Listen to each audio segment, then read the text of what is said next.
Hey guys, this is Dennis, the founder of ThinkHero. And this is Roth, your resident film and television geek. And this? I'm Joey Parr from GeekTyrant.com, aka Dr. Bankman. Alright, so this is a new segment that we're going to be doing. We're going to run down some of the topics. First topic, of course, the huge opening weekend for Chris Nolan's Inception. What did you think? I loved it. It was awesome. It was definitely awesome. You can check out our review too on ThinkHero, and I don't know if you guys did one as well. I wrote up a review. Great. So yeah, definitely Check out what Joey has to say. check out that on the site.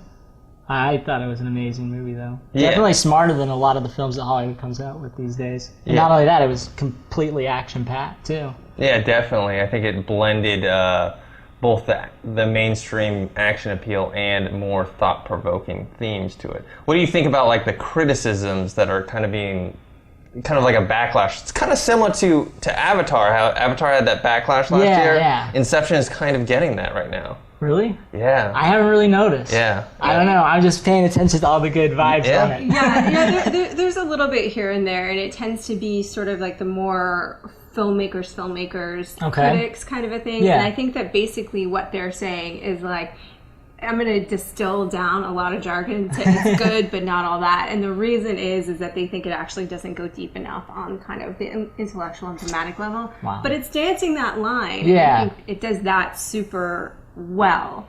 And we were talking about, before we started taping, we were talking about the one sequence.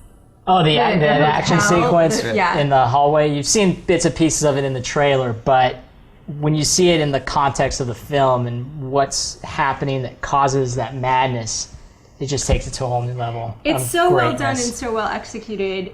And it's visually stunning, but you made kind of a good point. We were comparing it to The Matrix, and you said you liked it better than The Matrix I did. because of the setup. Exactly. In the Matrix, you have, they could defy gravity and just kind of do what they want to do Yes. and break certain rules. But there's actually rules in these dreams that they have to follow. Gravity is one of those rules.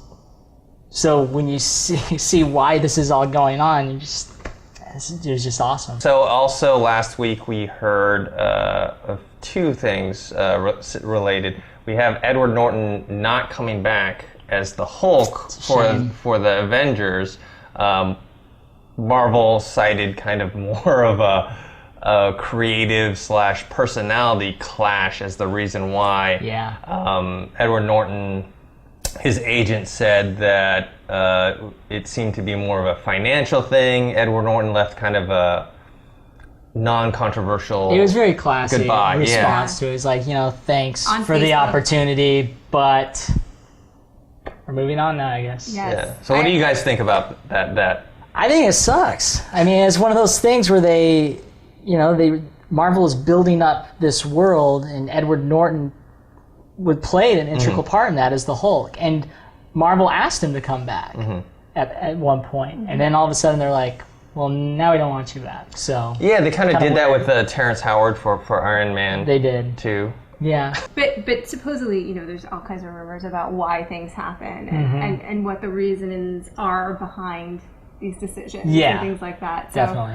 I mean, I wasn't really happy with either of the Hulks, to be honest. I'm just really being honest. I wasn't totally happy. I liked his Bruce Banner, but I wasn't really happy with the Hulk himself. I mean, frankly, I know he looks more like what the actual cartoon Hulk is meant to look like, but I wasn't happy with the CG. Okay. And I really would have rather seen a big guy painted green, a little bit, like in the TV Like show. Lou Ferrigno. That makes sense. A Why little not? bit, because or a puppet or something Sure. that had a little life to it. Yeah. So anyway, but Mark Ruffalo is someone that I absolutely adore and have for years. See, he's one of my favorite actors. Mine too. So when I heard they brought him in, it's like when I wrote up my post for it, I was like, I really wanted to hate Marvel and bag on, just rag on the guy that they got to replace Edward Norton. And then this came out that Mark Ruffalo might replace him. Like, I can't badmouth him. You can't. It's like, I like that choice. Yeah, I mean, I love that actor. I love that choice, and he's going to bring something really different He to is. this role because He he is. is sort of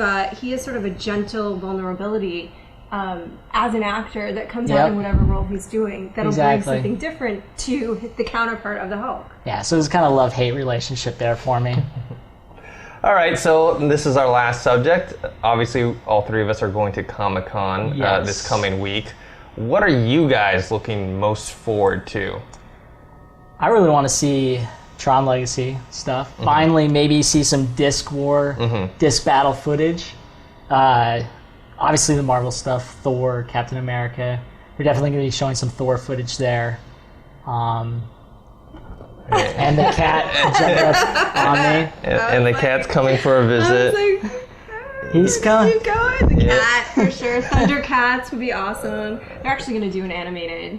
Yeah, they're doing an animated TV show, so that's cool. Yeah, I'm very excited to see Thor, even though, he's not as well known a character as other Marvel characters. Sure. I have a feeling with Kenneth Branagh directing and some writers that I have liked from Fringe and Terminator Sarah Chronicles writing the script, I think it has a good chance of being really good. Yeah, I think Kenneth Branagh is an absolutely interesting choice for this. I do too. If you look at anything else he's directed, nothing lends itself to being Seriously. you know what? Thor.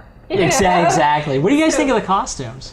They're kind of, people's complaints have been that it's been too futuristic looking. Yeah, too clean, too costumey, right? Yeah, too much like a costume rather than... I like it though. Yeah. I kind of dig it too. I kind of dig the look so far too. The original casting was something that I was not totally sold on, to be honest. Chris Hemsworth? Okay. Yeah. But, I'm looking at it and he looks like he's owning it in the pictures. He looks like he's owning the role. I think some of the complaints about the pictures too have been because kind of more the lighting. It has it's very studio, very set up. So when we see these costumes in actual action and we see him moving around and doing all kinds of things, I think hopefully that'll sell people on the costumes. What did you think of the Green Lantern costume? I loved it.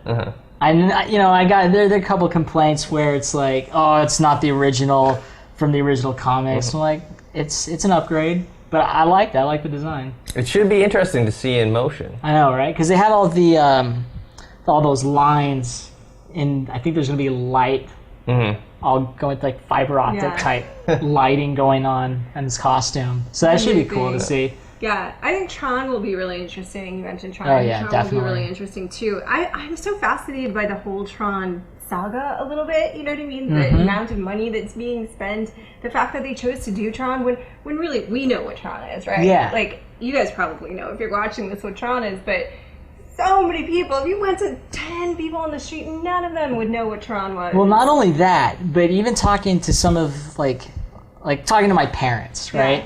When Tron first came out, it wasn't a big hit with people. People did not like it. So when I talk to my parents about, hey, Tron Legacy, you got to see this, they're like, All right, so another thing that kind of gets overshadowed, I feel at Comic-Con, besides the comic books, those are overshadowed. We've been talking about they push those in the corner now. It's like Comic-Con used to be Comic-Con. Now they're like, hey, let's go put the comics over there. So besides that, I feel like movies have the prominent place because all of them are in Hall H.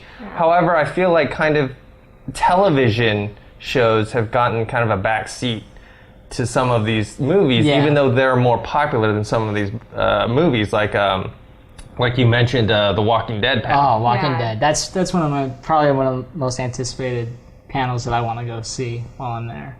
Yeah. Even out of the movies, I'm really excited for that. And I think a lot of people would agree with you. So it's sort of interesting that they keep on relegating them outside of Hall H because I think sometimes that they have a huge following. And exactly. And they would draw, especially if they kind of did it all in a row. If they did Walking Dead, Dexter, and True Blood. You may not be a fan, but a lot of people are, including myself. That would draw a huge crowd into Hall H. I agree. So I don't know why Comic-Con weren't doing this. All right, guys. So that's what we thought on those topics. You can post your comments below on the ThinkHero website and also on the GeekTyrant website. Yep. Or on YouTube. Yeah. Awesome. Let's do it. And you can follow us on Twitter. I'm at ThinkHero. At JRC. At GeekTyrant. All right. Later. See ya.